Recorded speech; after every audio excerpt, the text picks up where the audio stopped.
Hey everybody, Dean Graziosi, multiple New York Times best-selling author, but even more importantly, a broke kid who found real estate over 22 years ago and became a millionaire in my 20s because of it, and I've gone on to teach hundreds of thousands of people to do the same thing. I have a place on this page for your name and email address for two really important reasons.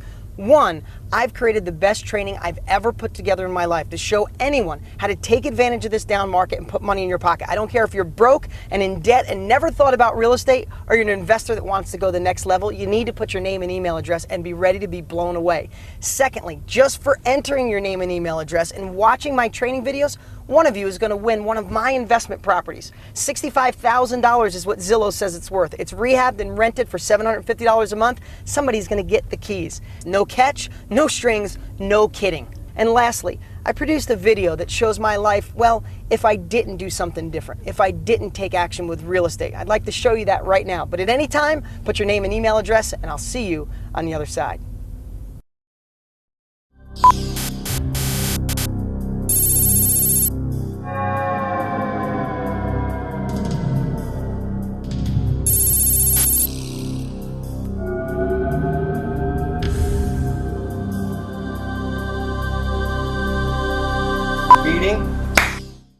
Is this thing on? Are we ready? Yeah, I guess I'm getting paid $100 for some alternative lifeline or something. Hey, I could use the $100. You know, they want me to tell my story real fast. I mean, it starts pretty much in 7th grade. I was in, special reading. Mrs. Thompson, she used to call me dumb pretty much every day, but they weren't so smart back then on dyslexia, and she thought I was dumb. Maybe I was, I don't know. But, in the early 90s, I think I had a shot to really do something different and maybe not be a mechanic. Not that being a mechanic's bad. I was going to get into real estate because I saw all the people in my little town with money were in real estate. So I got excited, but then my sister, who I trust, she sat me down and she said, Dean, stop being a dreamer, stick with what you know. But I'm a little stubborn, so I went and got a book anyway. And I started reading. I was pretty excited about real estate, but then my dad saw the book and he sat me down. It was pretty similar, except he said, those people started with money and probably a college education, and you don't have money. You can't do it. But I have to tell you, I was still a little bit on the fence, but then I saw all the news. We were in a down real estate market. I mean, you look at, I kept this through the years. This is an actual New York Times from the early 90s. It said, big slide in housing prices, latest worry on Wall Street. And they were all over the headlines. So that's when I decided to stick with what I knew. Life's not that bad.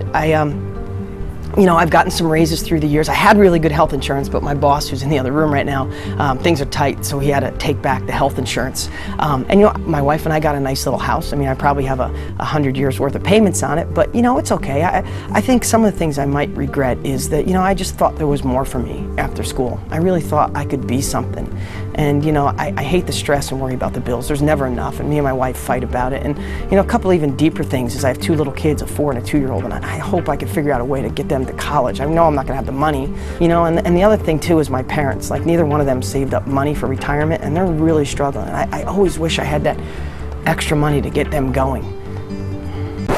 The heck with that. Hey everybody, this is the real Dean Graziosi in present time, not an alternative timeline. Everything I said in that video was true. I was in special ed. I was broke. My family tried to tell me not to do anything different, to play it safe. And it was the worst real estate market in a long time in the late 80s, early 90s. But you know what? I made a decision, one that you can make today. I made a decision to not listen to everybody else. So I went for it, and I became a millionaire in my 20s because of real estate. I retired both of my parents. My 2 kids are never going to have to worry about money or where the economy goes or what college they go to. I live in the house of my dreams, and I don't stress about money anymore. I don't work a 9-to-5 job. I don't have a boss I hate. I don't have to answer to anybody. Now, do I feel blessed? Absolutely, but it never would have happened if I didn't make that decision to go for something different and not listen to anybody. And that's the opportunity you have today. The truth is, I liked working on cars, and there's nothing wrong with